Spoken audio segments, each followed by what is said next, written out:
하나님을 믿는다고 말할 때 무엇을 믿는 것이냐? 하나님의 약속을 믿는 겁니다. 하나님의 약속이 무엇이냐? 하나님이 우리를 구원하신다는 것인데 그 약속은 하나님의 때에 이루어진다는 것을 또한 믿는 것이고, 하나님의 약속은 하나님의 방법대로 이루어진다는 것을 믿는 것입니다. 제가 지난주에 3주 동안 우리 믿음은 약속을 믿는 것이라 3주 동안 to be continue 하면서 3번 설교를 했는데 기억나십니까?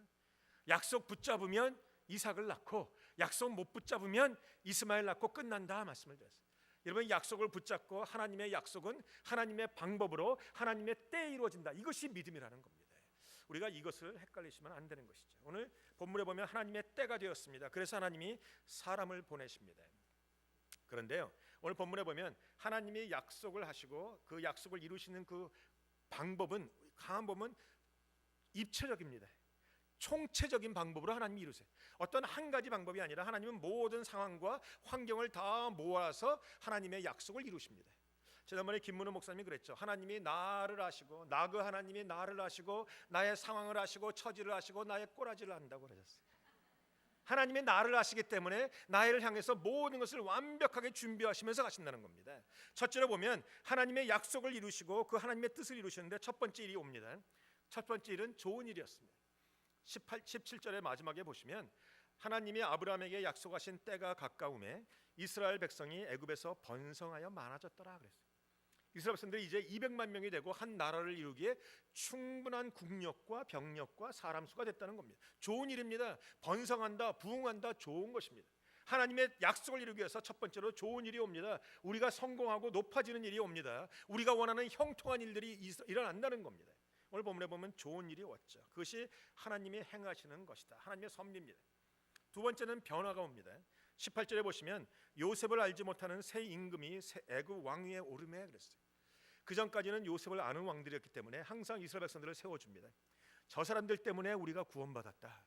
저 사람들 속에서 애굽의 위대한 지도자 요셉이 나왔고 요셉 때문에 우리가 기근에서 벗어났고 우리가 살 수 있었다라고 그들이 칭송하는 그 왕이 쭉 왕위에 있다가 갑자기 새로운 왕이 등극을 합니다. 새로운 변화가 시작됩니다. 사랑하는 성도 여러분, 변화는 하나님이 일으키시는 겁니다. 여러분의 인생에 지금 무엇인가 갑작스럽게 변화가 일어나고 여러분이 생각하지 않는 곳에서 변화가 일어나고 여러분이 뜻하지 않는 변화가 막 일어난다면 많은 경우에 성도들이 불안해요. 막 아파하고 막 혼동스러워하고 막 그러지만 사실 변화는 하나님이 주도하시는 겁니다. 여러분의 인생에 우연이란 없습니다.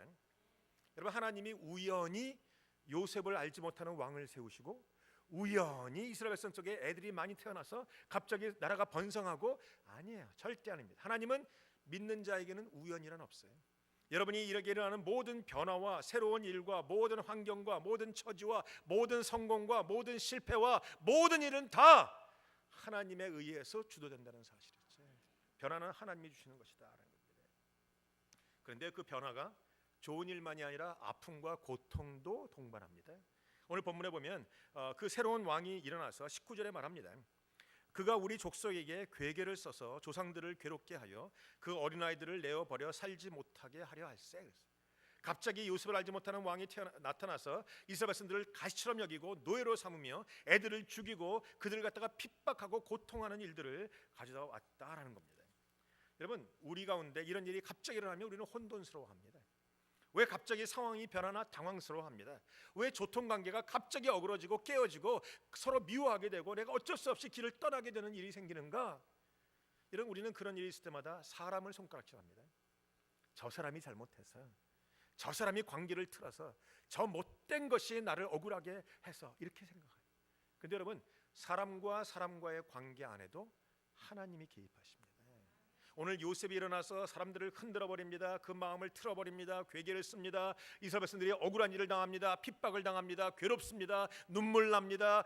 노예로 전락을 해버립니다. 이거 누가 합니까? 하나님이 하시는 것이라는 겁니다. 하나님은 좋은 일도 주시고 변화도 주시는데 어려운 변화, 힘든 변화, 관계의 변화가 다 하나님으로부터 온다라는 겁니다. 왜 하나님이 그렇게 하십니까? 하나님이 이스라엘 백성들이 미워서 그렇습니까? 아닙니다.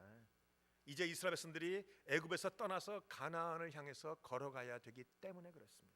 여러분 생각해 보세요. 계속해서 왕들이 이스라엘 백성들을 지켜주고 당신들이 최고라고 얘기해주고 모든 것 다 주고 항상 칭송받으면 애굽에서 나갈 이스라엘 백성들이 누가 있겠습니까? 여러분, 항상 좋고 항상 편안하고 항상 안전하고 항상 풍요롭고 항상 풍족하면 하나님 믿을 사람 누가 있겠는가라는 것이죠. 여러분, 솔직히 얘기해서 여기 앉아있는 여러분 중 다 편안해서 오셨습니까? 눈물나게 괴롭고 일이 잘 안 풀리고 답답하고 속상하고 관계가 엉키고 하나님 앞에 괴롭고 이러니까 하나님 앞에 나오는 거 아닙니까? 최소한 새벽을 깨우는 분들이 대부분 그래요. 부끄러울 것 없습니다. 하나님이 개입하시는 겁니다. 하나님이 사랑하시는 겁니다. 하나님이 붙잡고 계시는 겁니다. 도리어 내 인생에 그냥 아무 일도 일어나지 않고 항상 좋고 항상 편안하고 그냥 안정되고 내가 원하는 대로 다 된다. Watch out. 하나님이 그건 축복이 아니라 하나님이 버려두신 걸 수 있어요. 그러나 내 삶 속에 하나님이 자꾸 간섭하시고 하는 일마다 꼬여서 내가 기도하지 않으면 안 되게끔, 기도하지 않으면 풀리지 않게끔 하신다면 하나님이 여러분을 사랑하시는 증거라는 겁니다. 오늘 하나님은요, 이 모든 것을 다 동원해서 그들을 괴롭히십니다.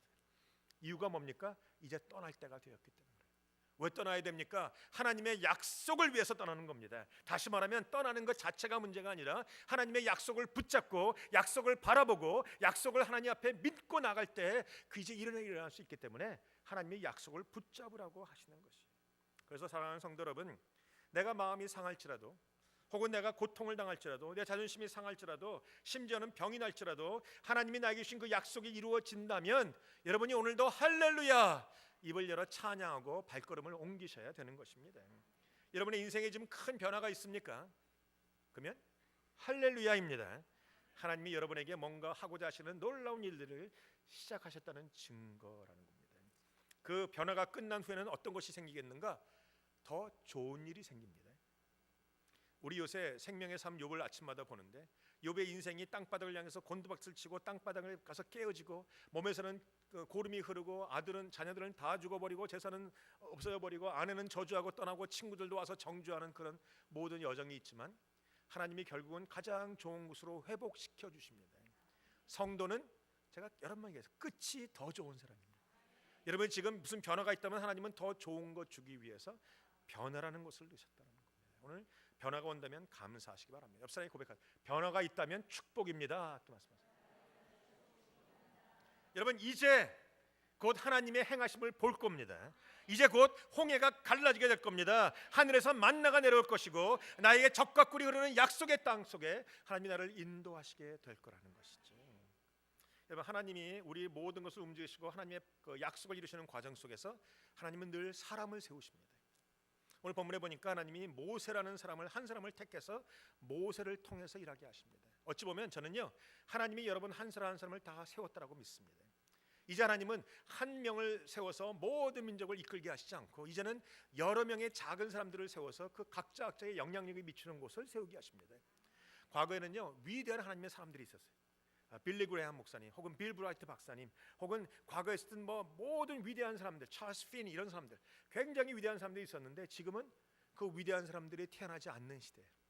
이제는 한 명의 위대한 하나님의 사람보다는 10명의 작은 지도자들이 태어나서 그들이 자기의 영역을 하나님 쪽으로 인도하고 그곳에 하나님의 나라를 이루게 하는 일들을 하시더라고요. 그런 의미에서 여러분들이 다 귀한 하나님의 지도자이고 하나님의 쓰임받는 모세입니다. 하나님의 선택을 받았음을 기뻐하시기 바랍니다. 이제부터는 변화가 시작되는 것이죠. 하나님이 모세를 사용하실 때 갑자기 사용하지 않습니다. 하나님 모세라는 사람을 사용하기 위해서는 40년 혹은 80년 동안 준비시키십니다.